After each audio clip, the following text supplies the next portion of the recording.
The Box Seat, brought to you by our stable of sponsors.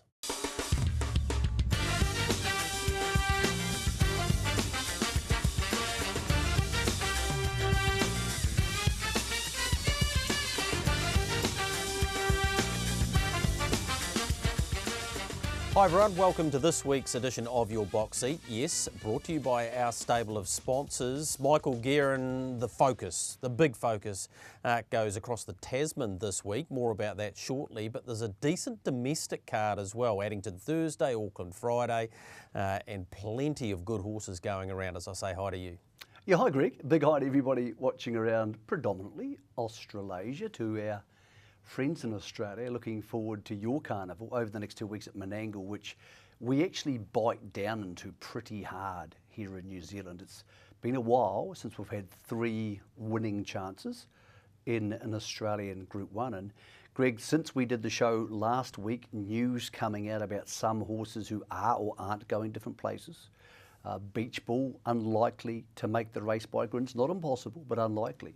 Bolt for Brilliance out of the TAB Trot. So all of a sudden, those races, like what we said Addington on Thursday night, or the race that appeared to get canned at Alexandra Park on Friday, start to take on so much more, Greg, because a win now in a decent race, as we've seen with Sooner the Better getting into the race by grins, Greg, I think there's a few slots up for grabs. Yep, absolutely there is. We'll talk more about the 2 big slot races at Cambridge shortly, but what can you look forward to on your box seat today? Across the ditch we'll go with Garrards and look particularly at the Group 1.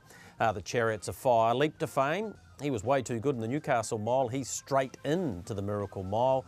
A couple of trotting standouts, both of them coming our way out of Melton. I want to talk about a couple of points out of HRNZ, which may be interesting for you. We'll preview the New Zealand races. Our first winner, we've got Henry Sale doing the business there, and at the Ashburton Cup, we'll have a look at that too. But it is the $250,000 Chariots of Fire. Let's go back to last Saturday night and see Don't Stop Dreaming. Doing what he does best, Michael, he found the front here. He got home in 25.7 and just did this on his ear. He looks right in the zone. He does, and he seems to have really acclimatised to Australian racing, Greg.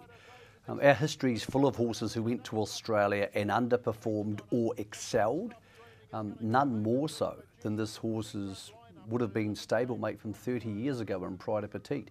This horse is doing the same thing. He's getting to Australia, he's enjoying their type of high pressure racing, and he was super up the straight. The race didn't tell us anything we don't know, apart from the fact that he's a happy horse.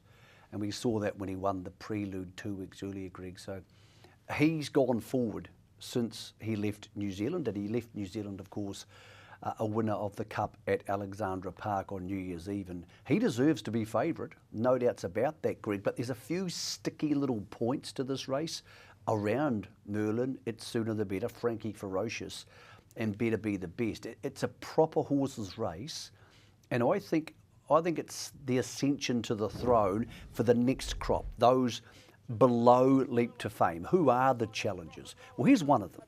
This is the New South Wales Derby winner from last year, Better Be the Best, from Bathurst. He's a good horse. He's in front. Outside him is Merlin, who's had to sit parked after being 3 wide, and they've gone sub 150, and he's stuck on really well. In fact, Greg, I would suggest that's the bravest I've ever seen Merlin go. He's won good races before on the marker pegs. We haven't seen him go quite that good sitting parked, because the leader is a proper horse who can win the Eureka in September. He's a really good horse, and he's used to the Menangle song and dance. So big performance by Merlin, Greg. We know how good he is. Probably at the right price though, because he'll start around $8 to $10 because of barrier 7, and the barrier 7 made so much worse by the fact that all the other favourites are drawn inside him. Yeah, that's right, and Sure Thing Captain, who was third, and that is no slouch either. We need to have a look at Sooner the Better, who is, of course, Merlin's stablemate. He was in front here, Michael, and he was entitled to probably win this race. Don Hugo got him late in the piece. He goes very well too for Luke McCarthy, but Sooner the Better here, you thought he was home. I think he thought he was home too. Like, he's in front for Gavin Fitzpatrick, and he's just sort of half shutting up here. Let's look at him. His stride just starts to slow down, and he starts to relax, and he gets dive-bombed by a horse. So, look, Don Hugo's a pretty decent horse. He's not as good a horse as the horses he'll be racing this week. I think Sooner the Better is very much a work in progress, Greg. I think he's not a bad signing for the race by Grins. He has very good gate speed. I don't think he can win the Chariots unless he sits in the trail, and even then sitting in the trail, he hasn't been able to run past a Merlin so far in his career. Every time I look at him, I think he's going to get better this season, Greg, and I can think as a 5-year-old, he's going to be, he reminds me a little bit, not as fast, but a little bit of Spankham, Greg. I think he's going to turn up in every race and be a threat in every race because he's got gate speed, and more often than not, he'll probably get beaten. But he's going to win an awful lot of money between now and when he's retired one day. Yeah, absolutely he is. He's got barrier 1 this week. What about Frankie Ferocious? We didn't get to see him last week. A couple of weeks ago we did though, Michael, and he ripped around here in sub 150, 149.2. He's only had 2 starts for Jason Grimson. He's typical of the stock of Captain Treacherous, big, strong, and they just love it when they can roll like this. Yeah, he's in a prototypical Menangle miler. He's a big, strong horse who came from Queensland as a very good horse. He was already a good horse there, as you would have seen during the Interdominions. And now Jason Grimson's got him. So Jason Grimson tends to get okay horses and turn them into stars. This is the best horse I think he's got of somebody else. He absolutely can win the Chariots. If he rolls to the front, there may be no beating him. So I spoke to Mark Purdon about whether he thinks 3 and 4 outside, Don't Stop Dreaming from barrier 2, can roll over top of him at the start. He said, I don't know. I'm going to do a whole heap of research and try and find out. I reckon he holds the 3. Better Be the Best is not a gate flyer, and I think he would be better from out wide slightly. I just don't know enough about Frankie Ferocious. I know Cam Hart's a great gate driver, and I know he's awfully fast. And if he gets to the front, I think he'll win. But I do know that if Don't Stop Dreaming gets to the front, he should win. And if they start having arguments, Greg, and all wanting the same piece of real estate at Menangle in that first 400 metres, then Merlin comes into play. Around all of that, Sooner the Better, sitting on the fence, doing no work, I don't think he'll try and lead all the way. I don't think that's the best or most likely way he could get the maximum money return out of the race. But it's a beauty race, and it's got to give us an indication with Copy That still injured, with Self Assured, older, Greg, and Akuta injured as well, and Leap to Fame clearly the best horse in Australia. I think we're going to find out who the contenders and who the pretenders are for those thrones. Talking to the people from Club Menangle on Monday on the radio, they have suggested first and second from this race could get invites to the Miracle Mile next week. So the Miracle Mile preludes are this Saturday, but they're not super deep strong. And we're about to see Leap to Fame, who's already in the Miracle Mile. I think first and second out of this race will be in the Miracle Mile if their connections want to start. I put that to Mark Purdon. He said yes, more than likely. I put it to Barry Purdon. He said possibly, but I know you've had a more in-depth conversation with Scotty. Yep, Scott Phelan was kind enough to join me earlier today to have a chat to us about the two-pronged attack on the Chariots, but also a couple of big chances they've got at Alexandra Park on Friday night too. Scott, thanks so much for taking the time out to have a chat to us on the eve of what looks to be, well, one for the ages, the Chariots, and you've got a two-pronged attack. Yeah, no, it is, and it's going to be a great race, that's for sure, and there's some very, very good horses in there. So, yeah, we're really looking forward to the challenge Saturday. What were your initial thoughts when the barrier draw came out? Sooner the Better seems to be blessed with continuing to get good barrier draws, barrier 1, and obviously it's Merlin, as he's known over there, drawn a bit wider out. What were you hoping for? Yeah, look, Sooner the Better. You're right, he does get a fair few good draws, but he needs them in the big races. You know, he's not the biggest fella, but he's all heart, and you know, he'll give us 100% like he usually does. That's for sure. And look, Merlin was probably a little bit wider than we hoped. He's sort of 1 to 4 would be great, but I mean, we've had a few good draws and good races too. So it's probably about time we got a bit of an average one. Were you surprised? We'll start with Sooner the Better, that he got beaten by Don Hugo the other night, and how's he come through the run? Yeah, look, initially I was a little bit disappointed, but I mean, he just sort of got left a little sitting duck, and he might have just turned into a bit better of a chaser this time than he is a leader. So look, while initially disappointed, he still went a good race, and he's really come through good. So he's got a good draw to use, and he'll be handy to the pace at least anyway. He's a great follower of speed. Merlin first up at Menangle. They don't go much better than that, Scott. Yeah, no, look, a few of the Aussie boys said, it was a massive run. So, look, I was wrapped with the run anyway. And look, the next few days, he's just been great. He's jumping out of his skin. So he's come through it with flying colours, and, we're looking forward to it. Don't Stop Dreaming very well. A little bit more about Better Than the Best, who's drawn Better Be the Best, rather, who's drawn, both of them drawn to the inside of Merlin. Are they the ones you fear, or is it Frankie Ferocious, who, well, he's just arrived on the scene, hasn't he? Yeah, look, he has, and he looks pretty impressive with the last couple of runs I've seen, that's for sure. So, look, obviously, Don't Stop Dreaming. I think he definitely is the horse to beat, and he doesn't have to sit outside us this time. It might even be the other way around. So, look, it'll be an interesting challenge, and it'll be an interesting race early, that's for sure.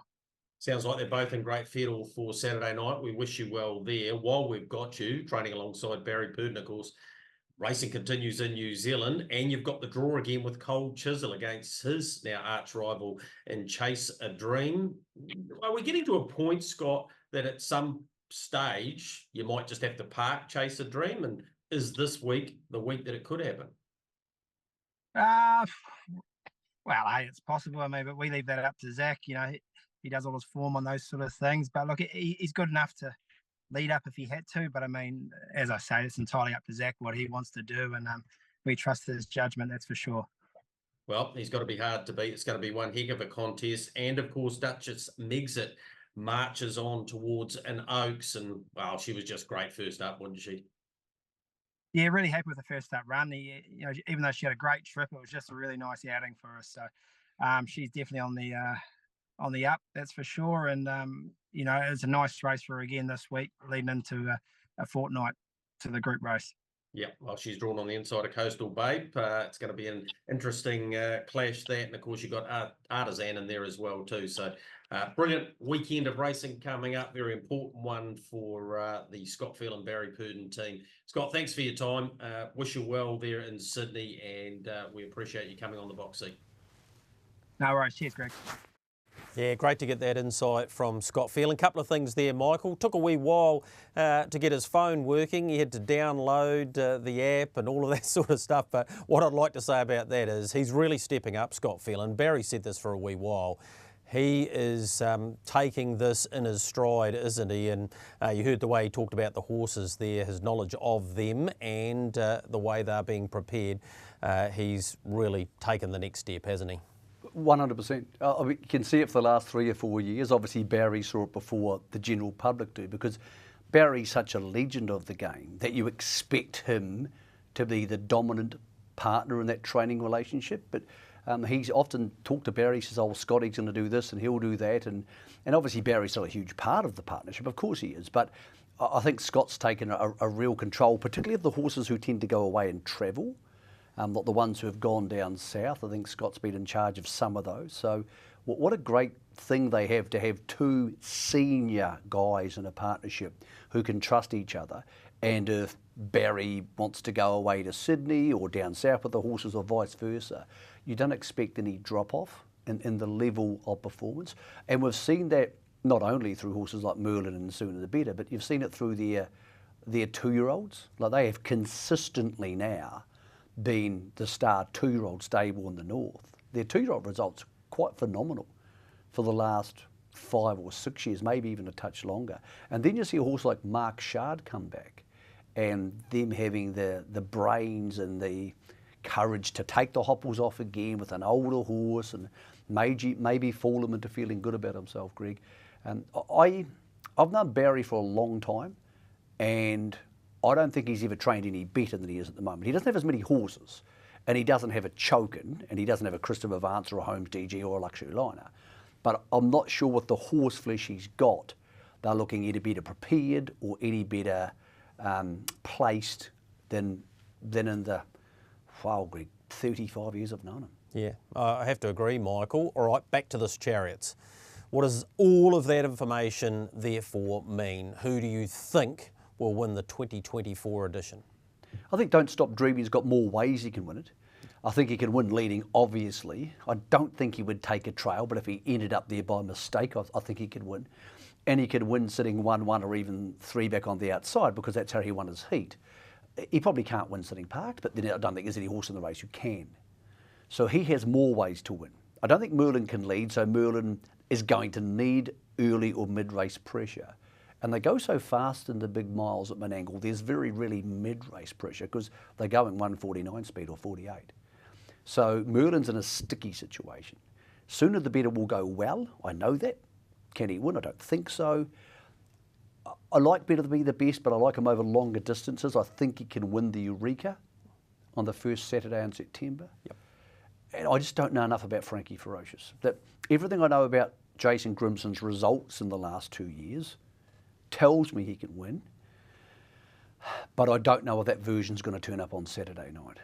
So it wouldn't surprise me if Frankie Ferocious blasted to the lead and won by 3, and it wouldn't surprise me if either of Merlin or Don't Stop Dreaming won under different types of circumstances. What does it mean for the punt?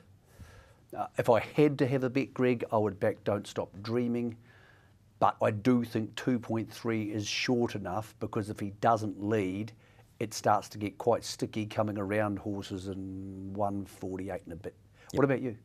I think Don't Stop Dreaming. For the reasons you've said, he's got more cards to play with, if you like. So, yeah, I'll plumb for him, but I can't wait for it. It's going to be a terrific contest. And it doesn't surprise me, Club Menangle suggesting the top 2 could get in to the Miracle Mile, such as the depth this year of the Chariot. So it's going to be one heck of a contest. It goes at 20 minutes to 12 o'clock New Zealand time on Saturday night. We'll get to those preludes to the Miracle Mile, but here's the horse that's gone straight in. His name is Leap to Fame.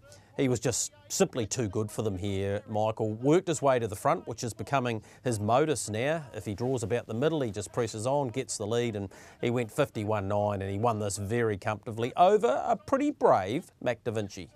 Yeah, he was really good, Mark Da Vinci. Not blasting off the gate. I thought he might have a crack and trying to hold Leap to Fame, but this is what you get when you start winning all the time. You get that respect.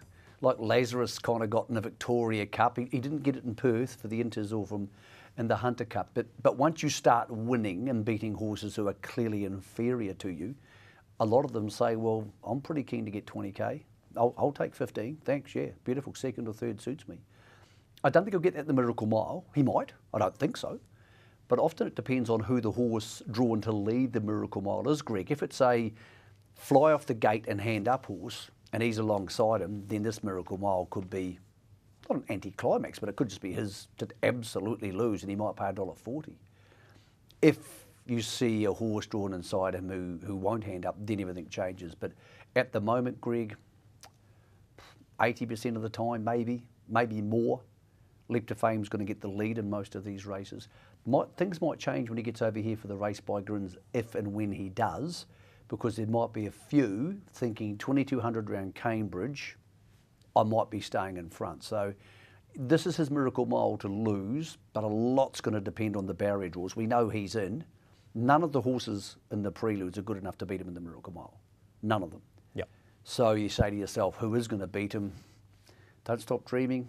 I don't think so yet, but this 2 weeks or a week and a half is a long time in harness racing, Greg. Absolutely it is. That was his 34th win from 44 starts, so he's got an incredible record. Just before we go to those 2 preludes, Michael, an update on Catch a Wave.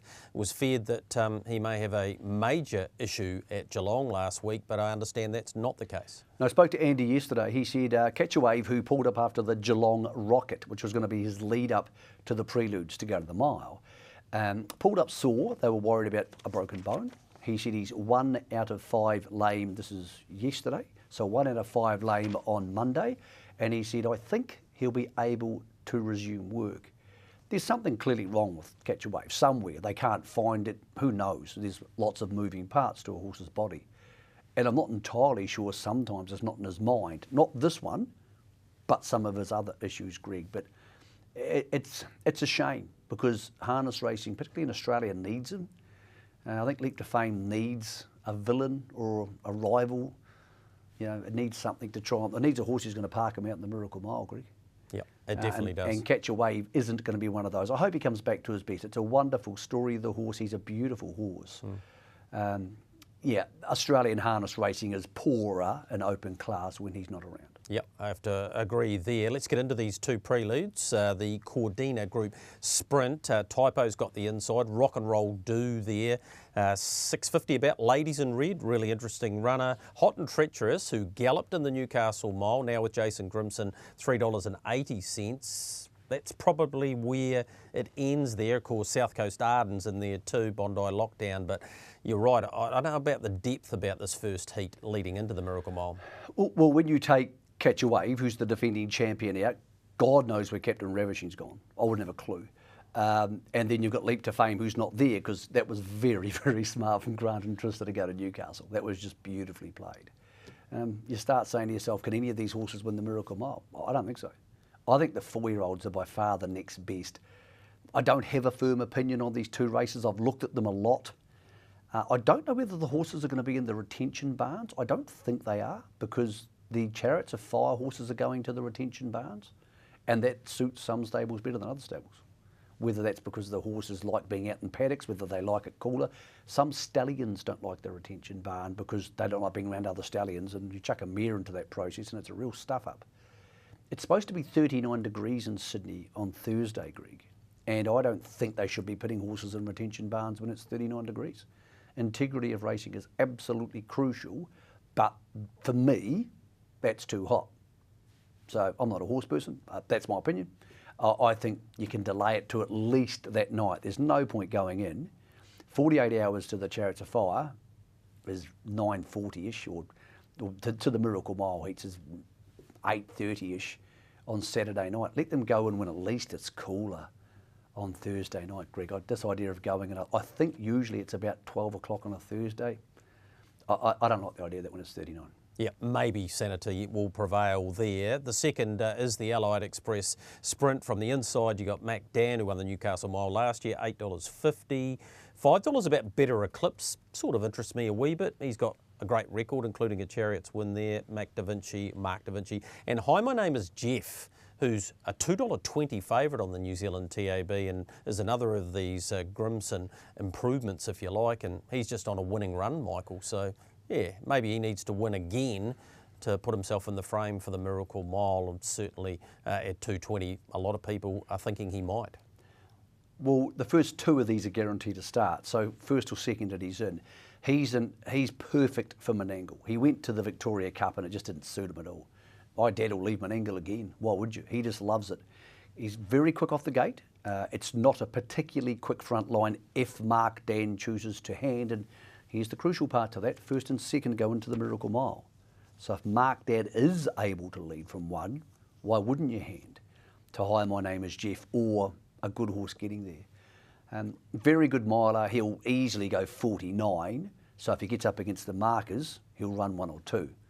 So I thought Mark Da Vinci's been one of the most improved horses in Sydney over the last 3 months. And he's a horse who would benefit if things got a bit rough and tumble for the others. And I agree with you on Better Eclipse. $5 sounds fair, but so much is going to depend here, Greg, on whether Hi, My Name is Jeff can cross them. And being drawn out wide doesn't bother me because he has started out there a lot. Yeah, he absolutely has. $2.50 Leap to Fame, Miracle Mile, $3 Don't Stop Dreaming. Then you're getting out to Frankie Ferocious at $5.50. I think, just on that, Greg, I think that market's completely wrong. Right. If you're watching this, that's as wrong as it gets. Because they're basically a comparable version of each other. They have the same strengths and the same weaknesses, those two horses, but Leap to Fame's better. Yep. In my mind, I hadn't seen that market.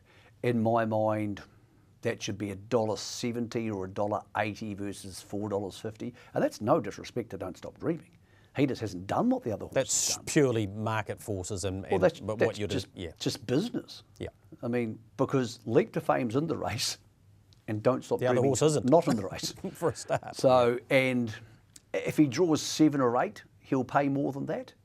If he draws anywhere from 5 in, unless Frankie Ferocious or Don't Stop Dreaming did something really dramatic, he won't pay more than $250. So here's my bet for the week, punters. I would jump on the $250 now, Leap to Fame. Your horse is going to be in the race. If you draw 1, 2 or 3... He starts $1.50. He can go to $1. He might go around $1.40 or $1.50. Yep. New South Wales Derby, won't go through each of the heats, but obviously we walk by faith. You know the form over there better than me, but here he is before he left for Australia on Monday, winning, beating a decent sort of field, which included Duchess Megxit coming down the middle. What chance him, even though he's drawn the outside of the front row? He only needs to qualify for the final, of course. I think he'll win this, and I think he'll win the final. Okay. Well, that's pretty straightforward, Michael. Bang. Yeah, they're just... Yep. They're just He's just not, better than them? Yep. They're not great horses. It's not a great crop. The issue for going to these derbies is occasionally there's a Leap to Fame turn up from Queensland, occasionally, not very often. And occasionally Emma Stewart has really strong horses, but her team doesn't seem to be travelling much or firing much at the moment. I know she has Ladies in Red in the Miracle Mile heat. I just don't think it's a good bunch of 3-year-olds at the moment. I think there's some good 3-year-olds or previously 2-year-olds in Australia. But because they race so late in the season, so they race right to the edge of the season with the Vic Bred and the Breeders' Crown and all those type of things. I just don't think these horses are getting enough of a rest. And that's why the Oaks have gone back to have a ladies' night at Menangle coming up. I just think it gives our horses, the New Zealand horses, a big advantage. And I think he's a pretty good horse. And I think he'll win his heat. I think he'll win the final. All right, I concur with you there. Let's go to Melton. A couple of trotters went round there that are on their way to the Tab Trot, starting with Just Believe. I'm going to get Dan Malecki to bring them home here because it is a great call, and RC Phoenix dashes away, but here comes little Just Believe. Here's Just Believe down the outside, letting go with a mighty sprint. He's coming after RC Phoenix. RC Phoenix, Just Believe's going to dive at him. They hit it. Oh, I think he got up. I think Just Believe got up. So he gets there right on the line, Michael. His second Grand Prix, win 27 in his career, and he charged home to get home over RC Phoenix. The interesting one out of the race was Call Me the Breeze, and his lacklustre performance compared to what he did in the Great Southern Star. Yep, miles below that form. He is an older stallion, Call Me the Breeze, and they did have a couple of issues with him, Anton Galeno, before he went to the races, thinking he was half going to not try. Now, I haven't spoken to the team about what happened on Saturday night. They didn't try very hard. So that could be that. He might have said, no, not interested today. They think he's a far better horse following, as he was in the Great Southern Star. He won his heat leading, so make of that what you will. We know he's better than that. But the most important thing for Just Believe is that he showed he can come from well off the speed. Now, he's won almost all his races in front or sitting parked since he became the best horse over there, because that's where you go to win those races. But because the race didn't pan out that way, he was asked to do something he hasn't done very often, Greg, and that's really important for a horse, to learn a new skill, and for Greg to have that extra weapon when he comes to Cambridge, because he may not get things his way against Oscar and Muscle Mountain and all these other horses.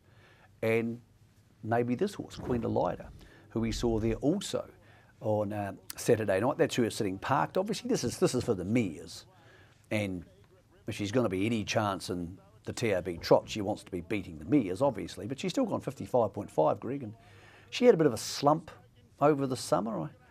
I'm still not sure she's back to her absolute best, to be completely honest, but you can only win. And I think she'll be here for the race, the TAB Trot race, but yeah, she's going to need to find another 2 lengths, Greg, and a lot's going to come down for her to the fact she is going to get barrier 1, we think, because I don't imagine too many other mares are going to be in the race. So we think she's going to get barrier 1, which is going to be a big help. All right, $11 for her in the tab trot. $1.60 now, Just Believe. Call Me the Breeze, $5. Muscle Mountain spoke to Team Hope and he will trial next week before he gets to Addington for the Lamb and Haywood, the Group 3, and a fortnight later the Fred Shaw. And I also spoke to Nathan Purdon about Oscar. He'll go to those two races. So that means, Michael, neither of those two will be in the flying trot at Cambridge the Thursday before, which is a $60,000 race. So that's interesting information for the punters to dissect as well. And Oscar's $5, RC Phoenix is $9 in that tab trot. So yeah, it's all shaping up quite nicely, isn't it? Oh, it's going to be wonderful. I mean, it's a shame Bolt for Brilliance can't be there. I think somebody will take Smoking Bandar. I'll be surprised if they don't. The reason being, it's going to be really hard to get other Australians to come across. We think Call Me the Breeze is still coming. So then Aldebaran and Zeus will probably come. So then you've got 4. So I don't think anybody else wants to turn up to race them. So then you say Oscar, Muscle Mountain. What else do we have? I think Smoking Bandar's clearly the next best horse. He was great last week, Greg, and I would take him because he has enough mobile gate speed to be a factor in the race. And you're not just taking a horse who's going to be a blowout. Who would take the last spot after that, Greg? I have absolutely no idea. No, and I'm a little bit concerned about Smoking Bandar around the tighter circuit at Cambridge, mainly because when he went to Brisbane, he didn't really handle that, and he doesn't like Invercargill either. Say you're a slot holder, right? And you've got a slot, and those horses you mentioned are gone. Who would you take? Well, probably him. Probably him. Yeah. Because okay, so I've taken him. Who do you take? He's got one. Say you got the last slot. It's a tough one, isn't it? It's not easy. I thought about Majestic Man. I don't even know if he's still racing Majestic Man. I presume. Yeah, he should be back for those 2 races at Addington, I'd imagine. Love in the Port. I mean, you're getting to the stage where you're taking a horse and saying, right. Maybe an RC Phoenix. Maybe another Australian. I can't see another Australian coming. A bloody long way to come. It is to take on those horses, yeah. But, hey, as I said before, 2 weeks is a long time in racing. 6 weeks is a lot longer. Absolutely, it is. We're about to take our first break here on your box seat. Cromwell last Sunday, this horse turned up. Pin Seeker. He's with Johnny Cox. He was actually purchased during COVID off Gavel House. It's a great old story by one of his owners, amongst them Ian Wilson, who raced Folklore, but he's a very good horse, Pin Seeker. He's only had the 4 starts. He came out at Cromwell and he delivered this on Sunday, and I think he'll deliver a whole lot more. He beat Still Rockin' and Hacksaw Ridge and Leicester here, and he did this under his own steam, and he's going to the Cups at Wyndon and Winton after this. Pin Seeker will win and win softly. That's an impressive winner.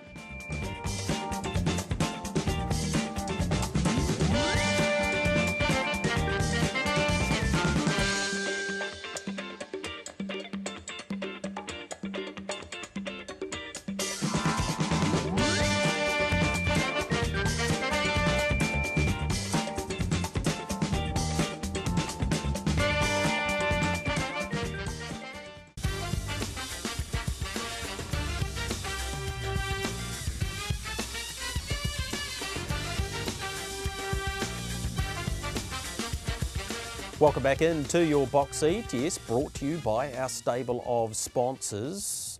It's not a soapbox moment, but I'm going to stand up on one anyway. A couple of things I wanted to touch on, Michael. I'm not so sure about this rule where if a horse gallops, it's left up to the driver to make the decision whether it stays in position. It happened again on Saturday with a horse called Radioactive Jaffa, who was a $2.80 chance in the last race at Ashburton. And it galloped in the score up, and then the driver gets to decide whether it stays there or goes to the unruly.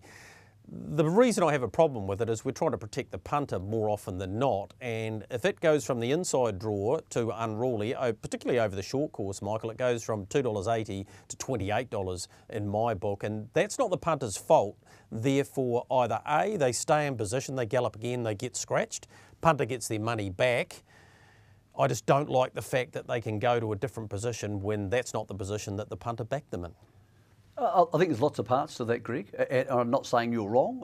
I haven't thought about it in depth, but it does make you slightly uncomfortable when it happens. First things first, where there's 3 codes. It can't happen in the hounds and it can't happen in the gallops. So you can't start from somewhere different than you're allotted to. So the other question is, okay, if the stewards get to decide that, is that giving the horse and the owners the best advantage? I suppose you have to trust the horse person to make the right decision. But again, going back, now we live particularly in an era of fixed odds betting, a lot of it early fixed odds betting. Do you really want that to happen? And I don't. Absolutely I don't. I would rather see it stay in the same barrier or it gets scratched because I get money back.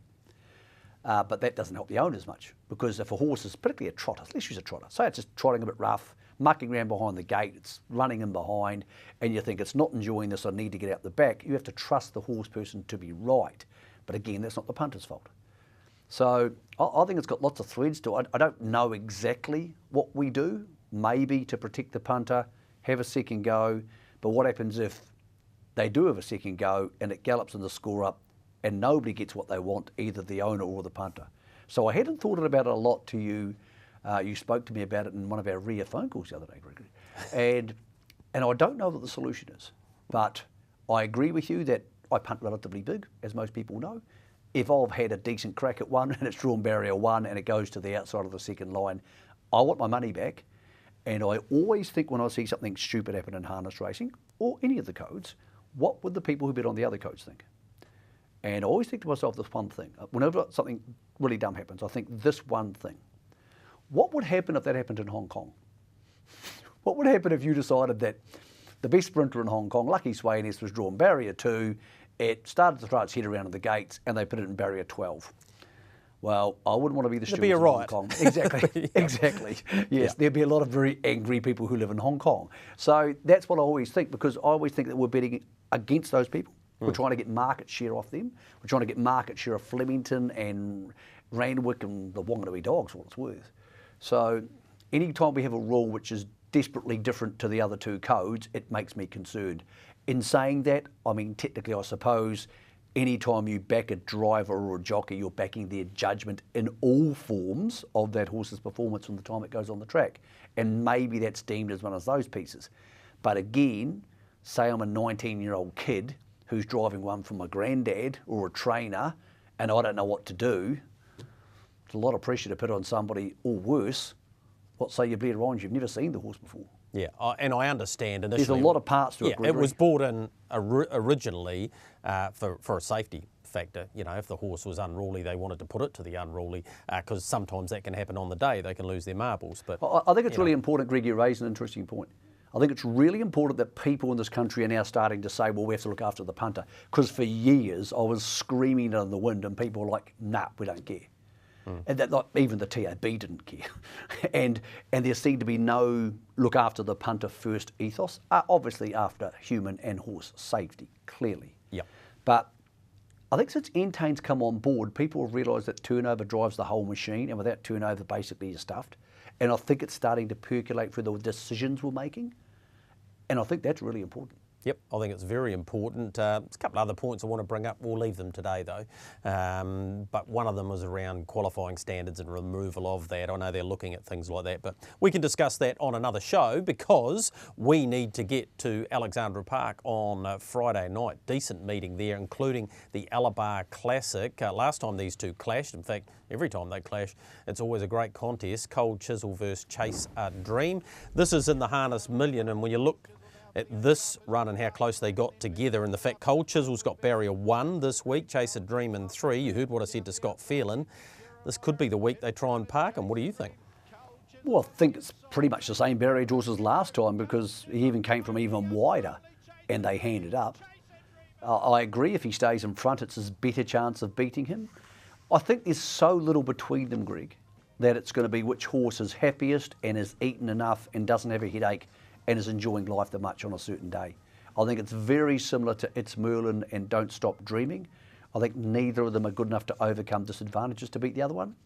And I think often it might be that little 1% or 2%, which it was on that occasion, between whether I'm feeling really happy with myself or whether I'm not quite there on the day, whether that's fitness-wise or just in the whole horse in itself, Greg. So, gee, it's a great it's a great battle, but it's a great mirror of the other battle of the year older stablemates. Yeah, it's incredible, isn't it? And it's a lead up, obviously, to the Derby.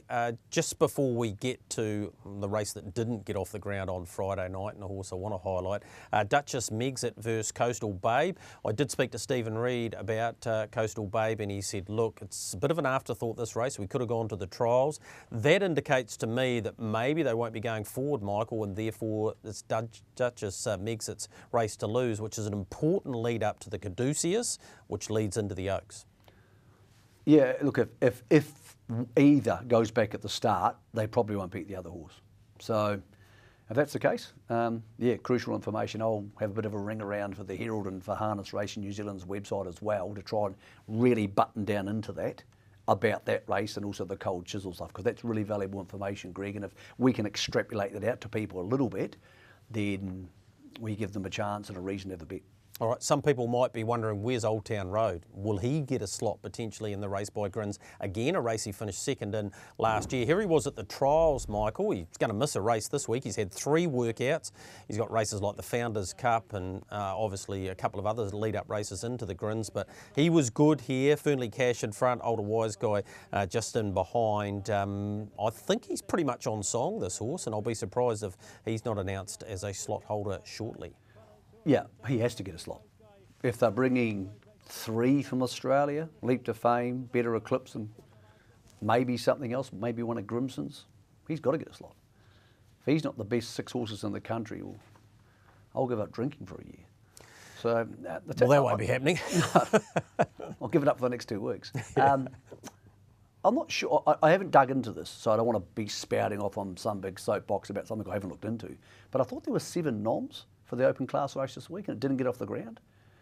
I would have thought that'd be enough.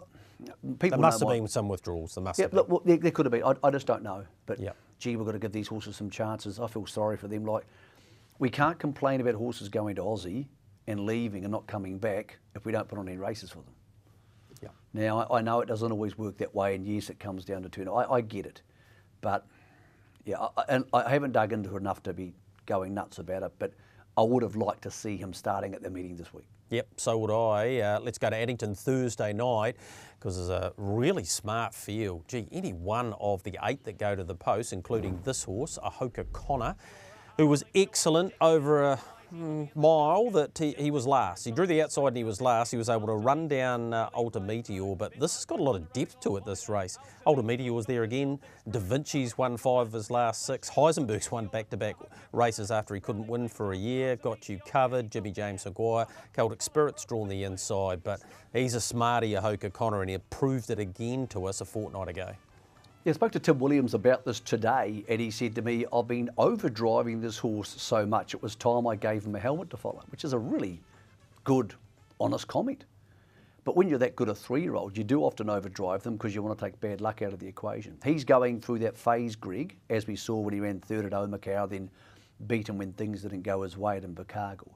He's going through that phase where he's learning about life and the pain barrier and what he can do and what he can't do. And almost every good 3-year-old goes through it, unless you're Lazarus and you just step up and beat people up.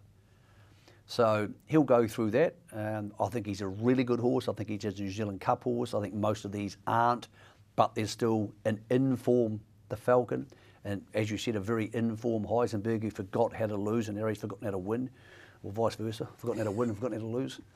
I like Older Meteor, and I love Da Vinci as a horse. I think it's a really good field. Yeah. Excellent. This sounds completely loopy. No, I know what you're going to say here. Yep, a horse could win this race and get into the Race by Grins. Yep, I knew you were going to say that, Michael. Absolutely, that could happen. We've been doing this for too long. It's about time he stopped. If people were considering Lady of the Light, then you'd be considering these horses, because there's not that many others to consider.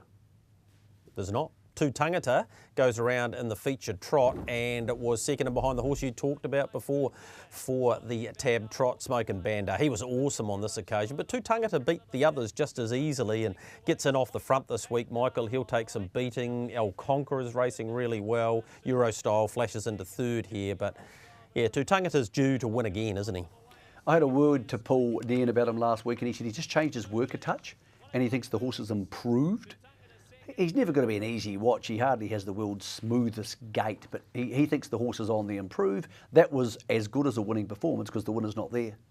The interesting horse is Mystic Max. He returns. He won a trial recently, so he should be ready enough to go close enough. He's off 25 metres, but it's only a small field.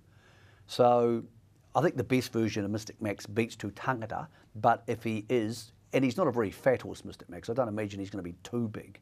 But if he is slightly underdone, then when Paul Nean says to Tangata is improving, I'm willing to listen.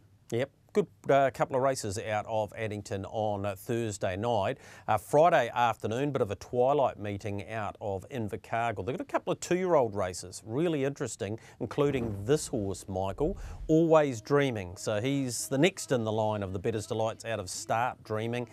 Nathan Williamson prepares home in 28.6 here, really dashes and dashes fast. He's a pretty nice horse. He's come up with barrier 1, Michael. It's going to mean that he's going to take all sorts of beating in this breed that just keeps on leaving them. The other race I wanted to talk to you about was the 2-year-old fillies race, where they tell me Captain's Mistress, and what I've seen at the trials has been really impressive from Nathan Williamson's barn.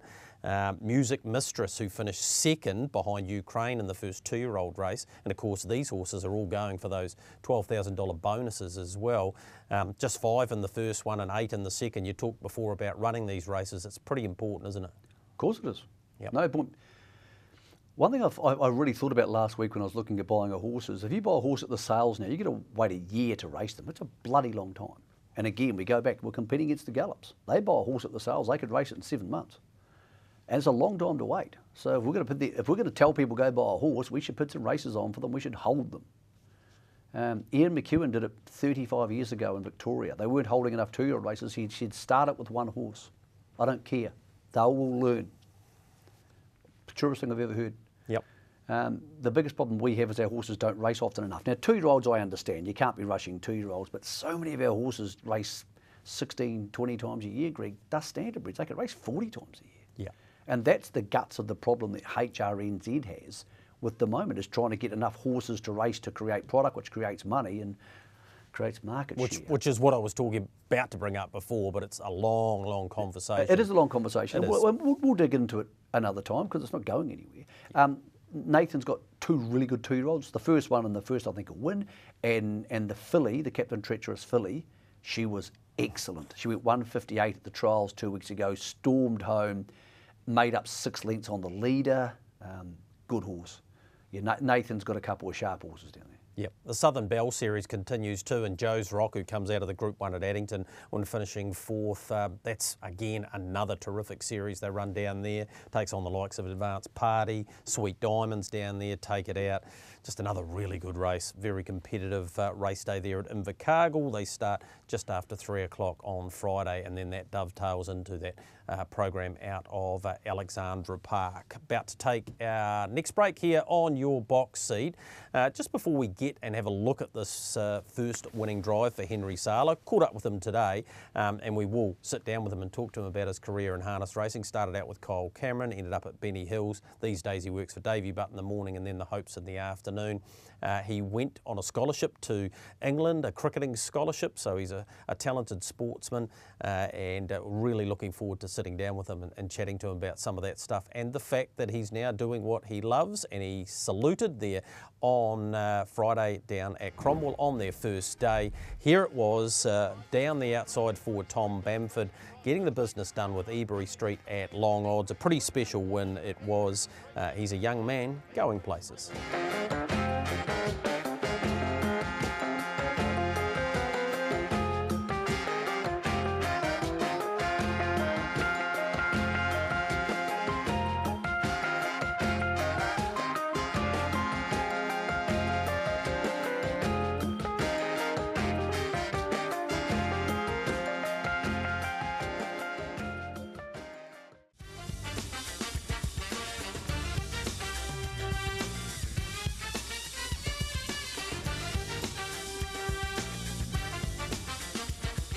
You're in your home straight in your box seat. Yes, brought to you by our stable of sponsors. Let's go back to Ashburton on Saturday. This was the Cup run down there. A deep race, but Michael, a disappointing spectacle. When you see the times come up here, you'll understand what I meant. Now, I don't want to cry at all from the winning performance of Beach Flyby, but they barely went 3 minutes, and they sprinted home in 56 and 26, which essentially horses like Jimmy James Maguire and the like could never get into the finish. But you can only win, and that's what this horse has done. He's won his 5th race from 11 starts and continues a heck of a start to the season for the Stonewall team. It does, and predominantly, not always, because we saw Ahoka Connor coming from last to win for them 2 weeks ago, predominantly Stonewall put their horses on the speed. It's the Gay Waterhouse theory. Get up there, let them run past you. That's what happened.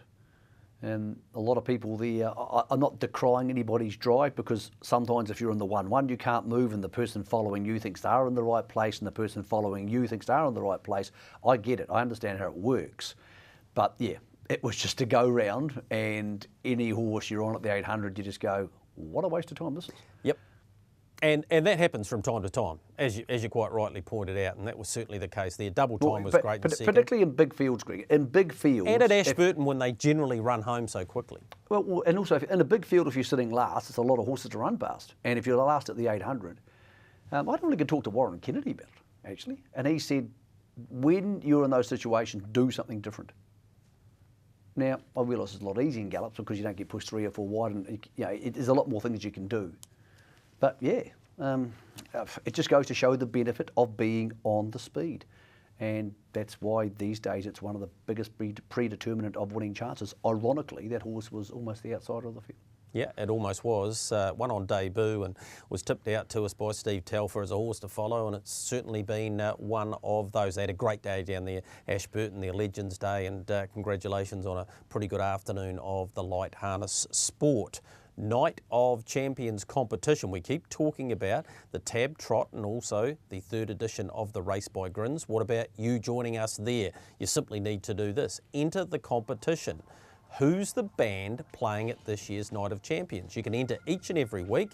boxseatnz@gmail.com. Threw a curveball the first week. I left out the NZ part, Michael, so that meant we didn't get as many entries as we should have. Anyone who missed out then and has emailed me, I will chuck them in an extra entry for that. But you get a night's accommodation, flights from anywhere in New Zealand. You get looked after by Cambridge on the night on what's shaping up, Michael, to be one of the great nights of harness racing that we've seen in a wee while out of Cambridge. It costs you nothing to enter. All you need to do is get your email entries in right up to the end of March. We'll have those, and you can bring 3 friends along for one heck of a night. The prize is valued up to $5,000, so it doesn't matter where you are. We'll contribute towards getting you there and making sure that you have one heck of a night. It'll be great. Go on, enter. Come join us for some fun. It's a wonderful viewing track. If you've never been to Cambridge, it's going to be cool. So, yep. And it's a place worth going. Cambridge is a cool little town, and there's some really great racing history there.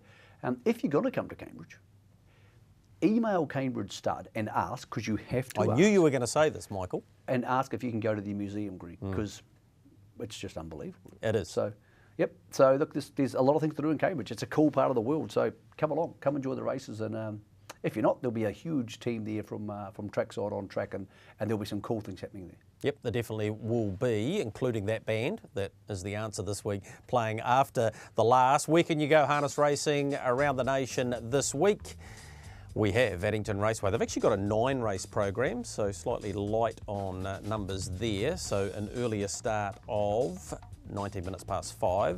Invercargill, we touched on them, couple of 2-year-old races. Southern Belle Speed Series, just after 3 o'clock the start time there. Group 2 Alabar 3-year-old Classic is the feature in the Clash again. Looking forward to that, along with the Charles Roberts North Island Standardbred Breeders' Stakes, which is the last of 8 that they have. And Rangiora race on Sunday, 11 races there with a start time of 12:15. 2 things, Michael. What's the one race, I think I know the answer to this, that you're most looking forward to this weekend? But second to that, if you were to have a multi amongst a couple of horses this week, how would you play it? There's a really good trotter for Tony Hurley. He's starting in the first race called In a Single Moment at Alexandra Park, and I'll be happy to take it into Duchess Minks It. There's my multi. I'm looking forward to the Chariots of Fire. I think it's a great race. And if I was taking that multi, I'm not sure, but if there's a futures market for the New South Wales Derby, I think We Walk by Faith will win that. So there you go, in a single moment. The first trial beautifully last week, really impressive winner back on July 28th, into Duchess Megxit, into We Walk by Faith, to win anything that lines up in Menangle in the next 2 weeks. And Gregory, that'll get you a bit of spending money. Yep, it certainly will do that. Michael, just before I leave you, this week's a huge week for thoroughbred racing. They've obviously followed, well not followed, Cambridge into the slot race series, if you like. They're doing something completely different. It's exciting. What do you think that means for slot races going forward, particularly in this code? I think people have enjoyed the experience, the ones I've spoken to who have slots. I think the TRB trot's an interesting one. I think it needs to be good this year to get a lot of people to revisit it next year. I think the race by Grins is a very good race and a great night, and I think it'll continue to go ahead. But yes, I agree. Eventually, put it this way, the people who are going to be buying slots, this has been recorded on Tuesday afternoon, the people who are going to be buying slots tonight at Karaka, I don't envisage, I've seen the list, any of those people being impacted enough that they would pull out of the race by Grins. It's not the same people. So I think both things will still be able to go ahead. But what it means is we need more innovation from both codes to keep people interested, to keep them going, Greg, and to make it worthwhile for them. So, yeah, the one thing I would say is the NZB Kiwi is wonderful, but the best horse in Australasia is not going to turn up there, more than likely. The best two horses in Australasia are probably going to turn up to the race by Grins and the TAB Trot. Whether that pisses people off, I don't really care. That's just a fact of life. And that's a strength you've got to work on. Yep, absolutely it is, and a great analogy there on our races. Michael, appreciate your time as per the norm. We'll see you in 7 days' time.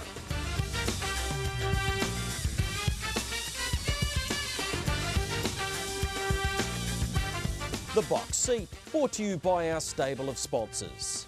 Harness Link, for all your worldwide harness racing coverage. Brecon Farms, New Zealand Bloodstock Standardbred. IRT, it's your horse and our passion. Garrard's Horse and Hound. Lincoln Farms, Renwick Farms, Harness Racing New Zealand. The clubs, Auckland, Cambridge, Addington and Ashburton, and the TAB.